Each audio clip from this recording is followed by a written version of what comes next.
Selamat malam pemirsa, mengabarkan langsung dari Kecamatan Ciceri, Kota Serang. Bersama saya Muhammad Ikrar Wiratama dalam IK News selengkapnya.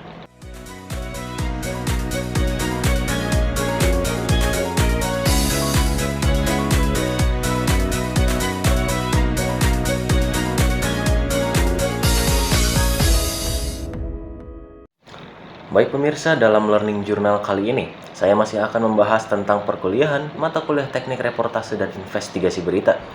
Di mana pada mata kuliah ini dalam minggu ini masih dilaksanakan sesuai dengan ketentuan yang sudah ditentukan Pak Adi, yaitu observasi lapangan. Dalam minggu ini, kelompok 2 masih mewawancari beberapa narasumber untuk dimintai informasinya terkait isu tentang KIP ini. Beberapa narsum sudah kita temui, namun ada juga beberapa narsum yang menolak untuk kita temui dan dimintai informasinya. Adapun jawaban dari para narsum yang terkadang masih berbeda dengan fakta di lapangan, sehingga kita harus mencari narsum lain untuk meminta keterangan yang sebenarnya. Dalam minggu ini banyak sekali isu-isu tentang KIP yang semakin membludak. Contohnya di saat KIP di tengah melaksanakan samba atau pengkaderan organisasi KIP, sebanyak 26 mahasiswa dipanggil untuk rektorat dan dicabut beasiswanya. Hal ini menyebabkan 26 mahasiswa tersebut kecewa, bahkan ada beberapa yang menangis di depan rektorat. Usut punya usut, pencabutan beasiswa ini dikarenakan pihak rektorat mengatakan bahwa kalau mahasiswa yang UKT-nya sudah 400.000, ia sudah tidak akan mendapatkan pemasukan beasiswa lagi, karena pihak rektorat menganggap UKT 400.000 sudah termasuk beasiswa. Hal ini menyebabkan meledaknya berita KIP di kalangan mahasiswa. Bahkan beberapa media kampus juga sudah meliput berita ini, contohnya adalah LPM Sigma. Saat saya datang ke rektorat, sudah banyak orang yang berkumpul di sana untuk pengumuman beasiswa KIP.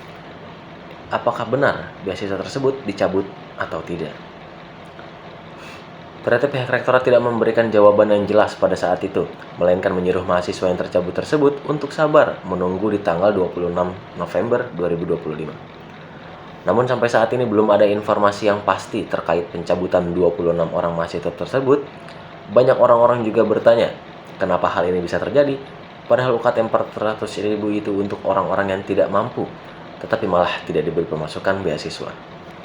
Pemirsa, menanggapi situasi yang kini berkembang terkait polemik pencabutan beasiswa KIP di lingkungan kampus, kami mencoba merangkum kondisi yang terjadi sebagai berikut. Perlu kita garis bawahi bahwa dinamika yang muncul mulai dari proses verifikasi, narasumber yang tidak konsisten, perbedaan keterangan antara mahasiswa dan pihak kampus, hingga kabarnya 26 mahasiswa yang dipanggil ke rektorat dan dinyatakan kehilangan beasiswanya telah memicu kegelisahan yang cukup besar di kalangan mahasiswa.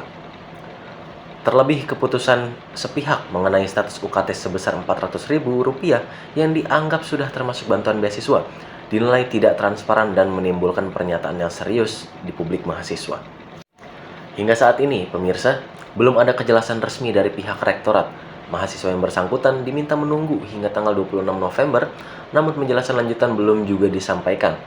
Kondisi ini menimbulkan keresahan dan kegelisahan yang semakin meluas, sebab banyak mahasiswa yang bertanya-tanya mengapa kategori UKT rendah justru dijadikan alasan untuk tidak lagi menerima bantuan. Situasi tersebut memperlihatkan betapa pentingnya transparansi informasi dalam proses pendistribusian beasiswa. Minimnya keterangan resmi membuka ruang spekulasi dan membuat mahasiswa harus mencari kebenaran melalui berbagai narasumber di lapangan. Pemirsa, kami akan terus mengikuti perkembangan isu ini dan menghadirkan informasi yang terverifikasi. Untuk saat ini, mahasiswa berharap pihak kampus segera memberikan klarifikasi terbuka agar kebingungan yang terjadi dapat terjawab dan polemik ini tidak terus melebar. Pemirsa, masih begitu banyak isu-isu terkait beasiswa KIP ini. Semoga kedepannya beasiswa KIP bisa terus berkembang dan menjadi lebih baik dan tidak menghasilkan isu-isu yang menjadi spekulasi publik. Kami kelompok 2 akan terus memberikan informasi terkait beasiswa ini dan ketidaktepatan beasiswa. Baik pemirsa, mungkin segitu saja informasi yang dapat saya sampaikan. Saya Muhammad Ikrar Wiratama beserta kru yang bertugas pamit undur diri. Terima kasih, sampai jumpa.